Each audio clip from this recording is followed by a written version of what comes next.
ya, segera ya. Ya, segera yuk. Share screen lagi.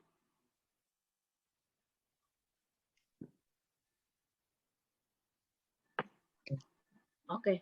Assalamualaikum. Bismillahirrahmanirrahim. Assalamualaikum warahmatullahi wabarakatuh. Ya, waalaikumsalam Terima warahmatullahi kasih dokter. Masih berkenan hadir pada sidang ketiga kali ini ya.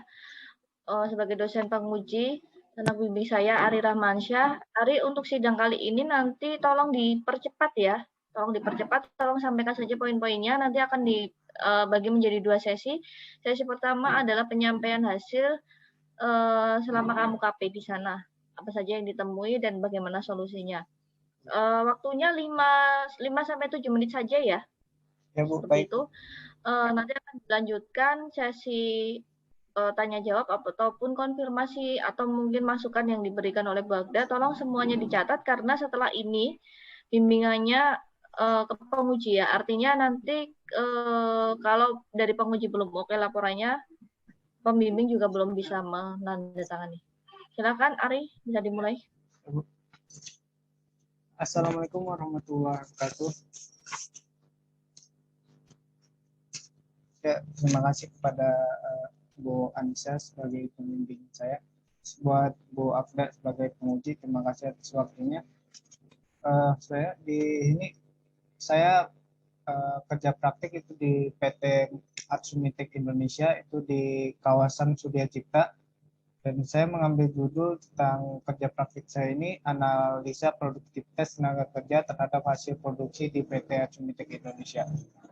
Nah, mengapa saya mengambil judul ini? Dikarenakan pertama saya bekerja di PT tersebut dari awal Maret 2020 sampai sekarang. Dan saya melihat ada problem di dalam produktivitas karyawan, terutama di saat hasil produksi, terus absensi dan lain-lain sebagainya.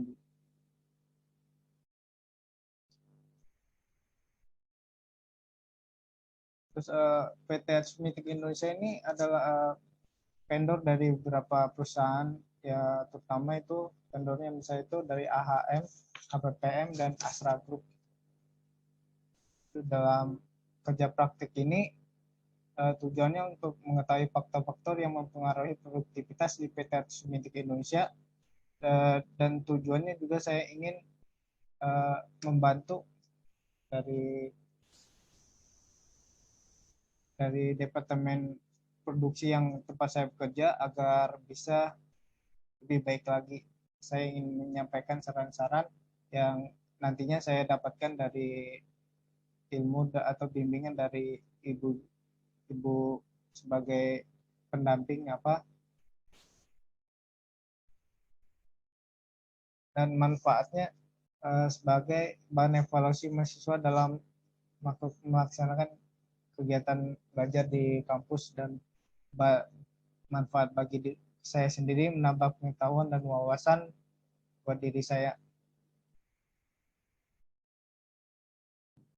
Buat profil perusahaan itu yang saya tuliskan pertama tadi, PT Atsumitek ini berdiri pada tahun 2001 sampai saat ini karyawannya sekitar 1.600. Nah, ini adalah beberapa produk yang ada di PT Atsumitek. Sebenarnya banyak produk yang ada di PT Atsumitek, tapi saya hanya menampilkan 3 ini.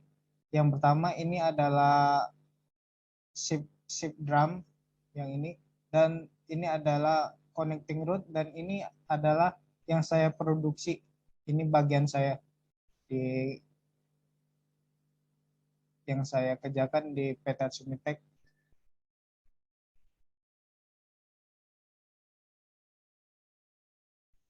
Itu untuk hasil pembahasan yang sering ditemui di perusahaan itu, yang pertama itu adalah banyaknya bari di vat atau yang diproses di pemesinan.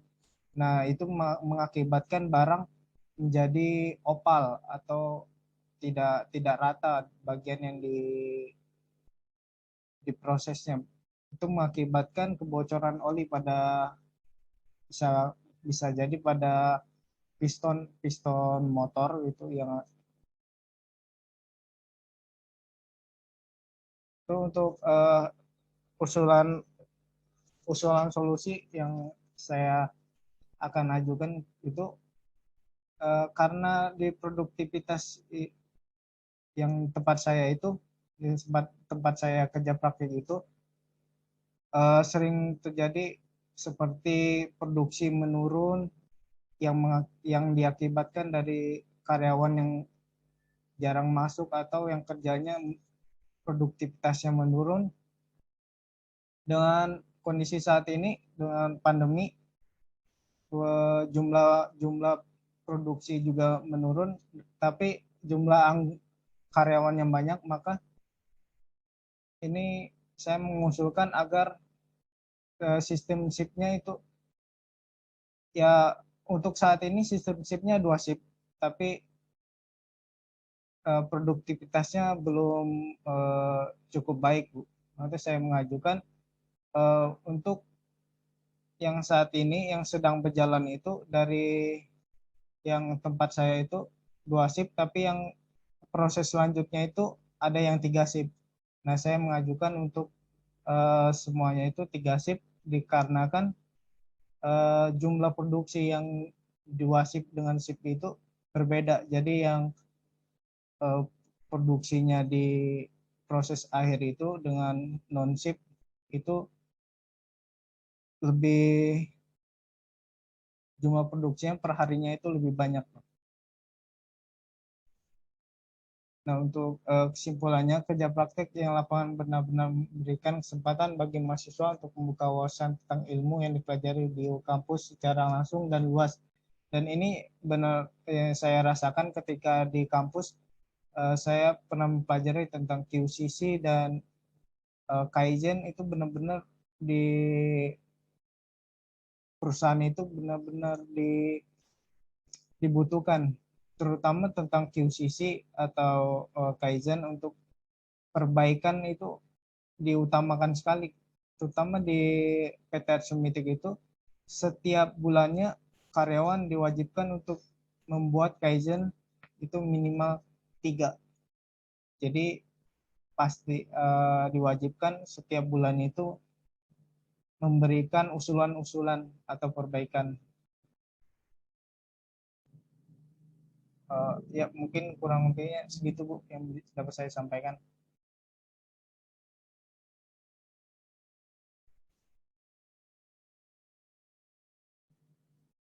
Halo, Bu.